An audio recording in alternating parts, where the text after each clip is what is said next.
والحديث معها مع من يحوي إيجابيات من أجل أن يسعى في تتميم ما نقص منه من الصفات الطيبة، ويحرص على أن يكمل نفسه وأن يتخلص من عيوبه. هذا جانب أننا عباد الله نعرف عيوبنا ونتخلص منها. هذا إذا كنا قد امتلأنا بالإيجابيات، فكيف إذا كنا سلبيات في سلبيات وأكثرنا يحوي من الصفات؟ ماذا المذمومة ما الله به عليم. نعم يا عباد الله. جانب آخر، هذا يا عباد الله إن كنا هذه العيوب ليست فينا من باب عرفت الشر لا بالشر ولكن لتوقيه، ومن لا يعرف الخير من الشر يقع فيه.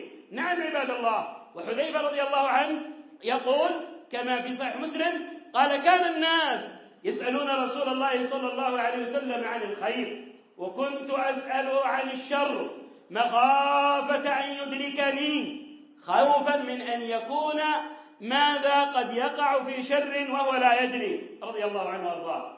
عمر الفاروق المبشر بالجنة الذي له من السوابق والفضائل الشيء الكثير، مع ذلك يأتي إلى حذيفة ويقول له: يا حذيفة، أمين سر رسول الله صلى الله عليه وسلم، هل سماني رسول الله صلى الله عليه وسلم في المنافقين؟ خوف أن يكون هذا الأمر عنده رضي الله عنه وهو منه بريء كل البراءة. لكن يا عباد الله هذا شأن المؤمن، يعرف الشر ليحذره ويحذر منه، ويعرف الخير ليلتزمه ويعتنقه ويعمل به.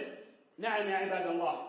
بعد هذه المقدمة، ما هي هذه الصفة الجديدة المنتشرة في أيامنا هذه في صفوف المسلمين؟ لا أقول في صفوف الكافرين، فإن الكافرين هذا شأنهم، ولكن هذه الصفة وهذا الخلق وهذا المرض وهذه العلة موجودة في كثير من المسلمين. إنها صفة الإعراض. الإعراض مرض قتال انتشر في صفوف النساء والرجال وأهلك الكثير من الأقوام، ولا حول ولا قوة إلا بالله العلي العظيم.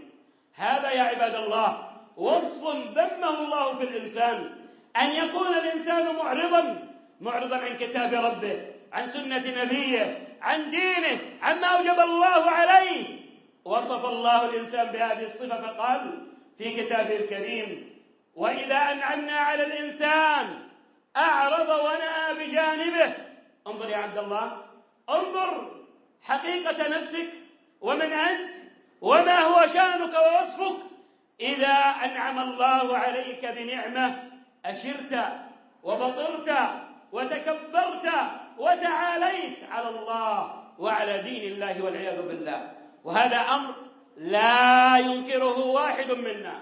كم نعرف من أنفسنا ونعرف من أحوال من نعيش معهم من إخواننا وأصحابنا وزملائنا وأهلينا وأقاربنا، من إذا كان فقيرا كان متواضعا، كان متأدبا، كان ماذا خافضا الجناح لله ولعباد الله، يعرف بيوت الله، يعرف المساجد،